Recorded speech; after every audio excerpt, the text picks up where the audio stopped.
ಸರ್ಕಾರದ ಕಾರ್ಯವೈಖರಿ ಹಾಗೂ ಸಂಪುಟ ಗೊಂದಲಗಳ ವಿರುದ್ಧ ಪರಿಷತ್ ವಿಪಕ್ಷ ನಾಯಕ ತೀವ್ರ ವಾಗ್ದಾಳಿ ನಡೆಸಿದ್ದಾರೆ.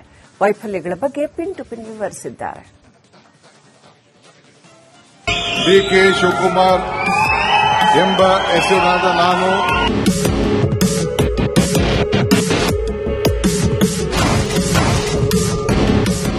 ಇವರ ಈ ಗುದ್ದಾಟದಲ್ಲಿ ಈ ಸಮಯನೇ ಇವರದು ಮುಗಿದೋಗಲು ಕಾಣ್ತದೆ.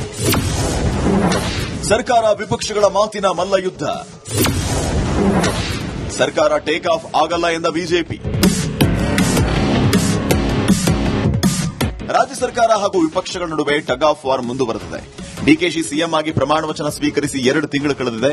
ಸಚಿವ ಸಂಪುಟ ವಿಸ್ತರಣೆಯಾಗಿ ವಾರ ಕಳೆದರೂ ಇನ್ನೂ ಖಾತೆ ಹಂಚಿಕೆ ಆಗಿಲ್ಲ.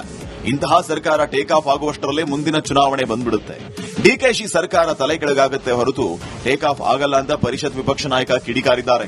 ಖಾತೆ ಹಂಚಿಕೆಯ ಜೊತೆಯಲ್ಲಿ ಖ್ಯಾತಿಯೂ ಪ್ರಾರಂಭ ಆಗಿದೆ. ಖ್ಯಾತೆ ತೆಗೆದವರ ಬಾಯಿ ಮುಚ್ಚಿಸಲಿಕ್ಕೆ ಈಗ ಸುಮಾರು ವಾರಗಟ್ಟಲೆ ಆದರೂ ಕೂಡ ಇನ್ನೂ ಪ್ರಯತ್ನಗಳೇ ನಡೆದಿವೆ. ಏನೂ ಮುಚ್ಚಲಿಕ್ಕಾಗ್ತಿಲ್ಲ. ಈಗ ಕೇಳಿ ಬರ್ತಾ ಇರತಕ್ಕಂಥದ್ದು ಮತ್ತೆ 3ನೇ ರೀಶಫಲ್ ಆಗುತ್ತೆ ಅಂತ. ಅಂದ್ರೆ ಇನ್ನು ಕೆಲವರನ್ನ ಕೈ ಬಿಡ್ತಾರೆ, ಮತ್ತು ಕೆಲವರನ್ನ ಸೇರಿಸ್ಕೊಳ್ತಾರೆ. ಆದ್ ಮಾಡಿದ ಮೇಲೆ ಮತ್ತೂ ಆಗಬೇಕಾಗತ್ತೆ. ಅಂದ್ರೆ ಈಗೇನು ಚುನಾವಣಾ ದಿನಗಳು ಬಹಳ ಹತ್ತಿರಕ್ಕೆ ಬರ್ತಾ ಇವೆ. ಅದರಿಂದಾಗಿ ಬಹುಶಃ ಇವರ ಈ ಗುದ್ದಾಟದಲ್ಲಿ ಈ ಸಮಯನೇ ಇವರದು ಮುಗಿದೋಗಂಗೆ ಕಾಣ್ತದೆ. ಜಿಲ್ಲಾ ಉಸ್ತುವಾರಿ ಸಚಿವರು ಕೇವಲ ಕಾಟಾಚಾರಕ್ಕೆ ಪ್ರವಾಸ ಮಾಡ್ತಾ ಇದ್ದಾರೆ. ಕೆಲವರು ಬರ ಹಾಗೂ ನೆರೆ ಅಧ್ಯಯನಕ್ಕೂ ಹೋಗ್ತಾ ಇಲ್ಲ ಅಂತ ಬಿಜೆಪಿ ಆರೋಪಿಸಿದೆ. ಅಧಿವೇಶನದ ಒಳಗಾಗಿ ಸಚಿವ ಸ್ಥಾನ ಹಂಚಿಕೆ ಆಗಲಿದೆ ಅಂತ ಸಿಎಂ ಡಿಕೆಶಿ ಕೌಂಟರ್ ಕೊಟ್ಟಿದ್ದಾರೆ. ಇನ್ನ ಸಚಿವ ಸ್ಥಾನ ಕೊಡೋದೆಲ್ಲ ಈಗ ಅಸೆಂಬ್ಲಿ ಮುಗಿಬೇಕು. ಆಮೇಲೆ ಅದರ ಟೈಮ್ ಚರ್ಚೆ ಇಲ್ಲ. ಈಗ ಸದ್ಯಕ್ಕೆ ಖಾತೆ ಮಾತ್ರ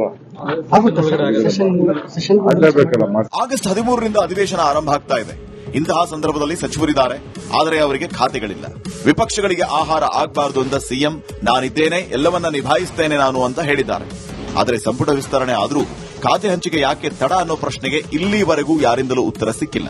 ಒಂದು ವೇಳೆ ಈಗ ಖಾತೆ ಹಂಚಿಕೆ ಮಾಡಿದರೂ ಕೂಡ ಸದನದಲ್ಲಿ ಉತ್ತರ ನೀಡುವುದಕ್ಕೆ ಸಚಿವರಿಗೆ ಸಮಸ್ಯೆ ಕಟ್ಟಿಟ್ಟ ಬುತ್ತಿ.